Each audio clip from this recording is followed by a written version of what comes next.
kick its butt. I feel like this is too close. Like I'm too up in your face. Let me roll back. Hey everyone, it's Jamie. So I made a video a little while back talking about my experience with anxiety and what my anxiety is over. And I mentioned in that video that I had made quite a bit of progress with my anxiety and said that I would make a video about how I dealt with it. Lots of you guys seem to like that idea, so here is that video. Ta-da! If you do want to go check out the video about my anxiety and see like the backstory, then I'll put the link in the description box. But basically today I'm going to be talking about things that I've done that have helped me overcome certain aspects of my anxiety and help me deal with panic attacks as well. Just as a super quick summary, I have anxiety over traveling, and this all centers around food and a fear of feeling or being sick whilst I'm out. I mean, whilst I'm at home as well, but like particularly when I'm traveling. The further I travel, the more anxious I am. It's something that at its worst nearly stopped me from leaving the house at all, and a 5-10 minute trip outside was really difficult, and going to my local town, which was like under a 10-minute drive away, just was exhausting, and I found it really scary. But since then, I have gone from that to being able to take frequent trips to London and staying overnight. And also I went to Copenhagen for a few days a couple weeks ago without having a single panic or blah moment. By blah moment, I mean the feeling I get when I know that my anxiety is really building and I'm just kind of getting in this cycle of panicking about the situation I'm in, and I'll feel like I can't cope, and in my head I'll just be thinking over and over again, I want to be home, I want to go home, I can't do this, get me home right now. And when this happens, I often feel dizzy, like lightheaded and really spaced out, sick, and my hands and my arms feel weird. It's like I often have to like pull up my sleeves because like I don't like things touching my wrists when that happens, and I just can't concentrate on anything because my only thought is to get out of that situation. I guess it's like the fight or flight response, but just my body's decided to make it happen whilst I'm on a train and nothing bad's happening. And it's ridiculously ironic. The irony of this situation is not lost on me. I don't know if I can quite find it funny yet, but the way I feel when I get that panicky, anxious feeling when I'm doing certain things is the feeling pretty much that I am scared of having, and is the feeling that my anxiety has come from. Like, it's a fear of that feeling that has caused my anxiety over going places, but my anxiety makes me feel that way.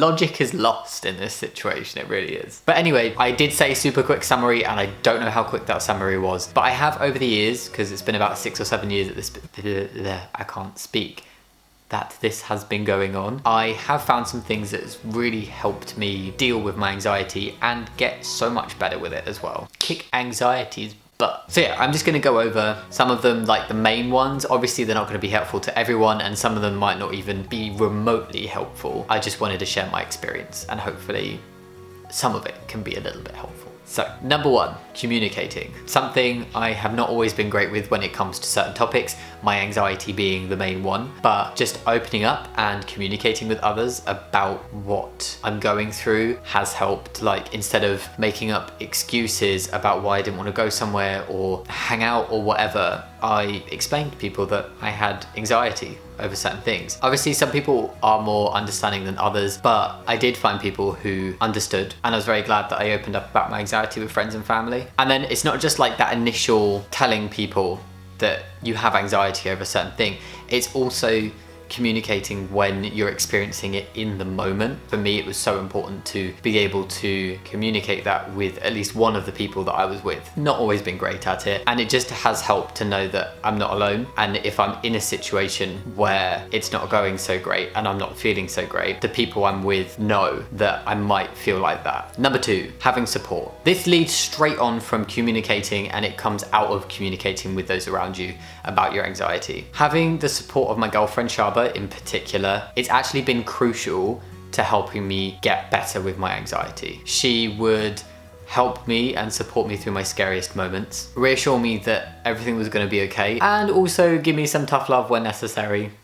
It all really helped me be able to push through situations, and having that support and the belief from somebody else has like been invaluable, seriously. Number 3, distractions. This one is definitely more like an acute thing, like just for like in the moment when I started feeling panicky. So typically the most common place for me to start feeling like this is on a train or some form of public transport. The 2 things that have worked best for me are just deep breathing, like just concentrating on my breathing, slowing my heart rate down. That helps. The next thing is singing a song in my head. Literally just any song you want. My go-to is Living on a Prayer. I don't know why, it just happened one day and it really helped. I think it's because I can head sing it really loud, because it's quite a loud song, and that sounds really strange. Sounds strange, but try it. So try it right now, sit and sing it in your head. It's loud and it distracts you and it fills your mind up with the song. If you think this might help you, try out different songs and find your song, because there will be one, I think. And the singing process often distracts me enough for long enough that by the time I've like finished the song and I'm like back, the anxious feelings past, because it tends to like come in waves. Can feel it building and then I need to stop it from crashing and I just need to make it go away. So it's that distraction technique which stops it from going like full blown mega wave. 4, doing something else with the nerves. Being anxious for me, and I think this goes for a lot of other people, gave me a lot of like nervous energy that I never used to know what to do with. And it's like you get it when you're just like nervous about stuff, even if it's not like got that anxious level as well. When I was anxious about something and I had all this like energy for it, that would make my heart race and make it much harder for me to keep the anxiety under control and to get through things calmly. It was just almost impossible sometimes. So now, before I leave the house, if I'm feeling quite nervous and I've got that energy going about something, I will just do really weird, random things to get rid of it. And it helps, and I don't really think it's something I would want an audience for. But like, just like shouting, I can't even say it, just like as if you're kind of, almost as if like I'm angry and it's just like, oh, like just doing stuff and like making noises and like clapping, like walking around clapping and skipping around the flat and just speaking a lot about how I'm feeling. I don't know why it helps. It's kind of like, instead of fighting against that build up, it's just throwing myself into it. And finally, number 5, not letting it beat me. I never used to believe in myself or believe that my anxiety was something that would ever get better. And in the end, I just kind of avoided doing things and stopped doing things that I knew would make me feel anxious because I couldn't deal with that feeling. I didn't know what to do. But with the support of Shaba, I've gained so much more belief in myself that I can do it and I can fight through these situations and I can actually enjoy things as well. I no longer give up at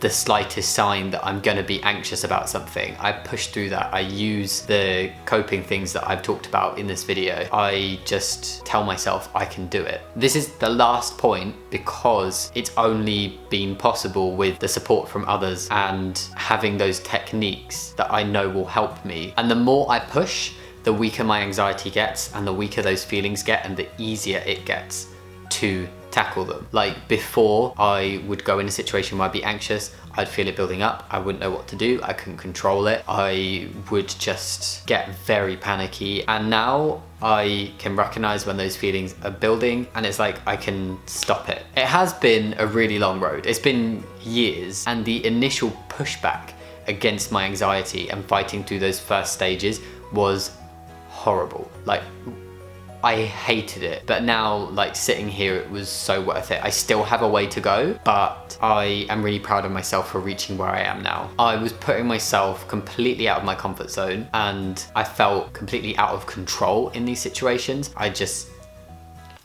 I keep running out of words to describe this. I'm sorry if this is not very coherent. But now I'm doing things that I never thought I would be able to do. And you know what? They aren't as scary as I thought they would be. I can do it. Even when everything in my head is saying, you can't do it.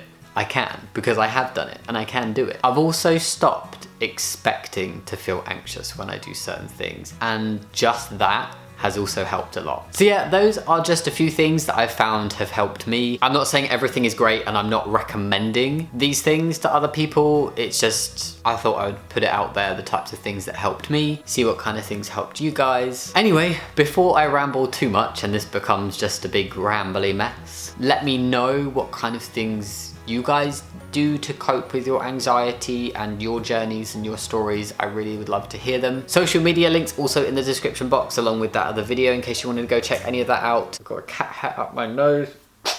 Oh God. As always, thank you so much for watching. I will see you next time. Bye.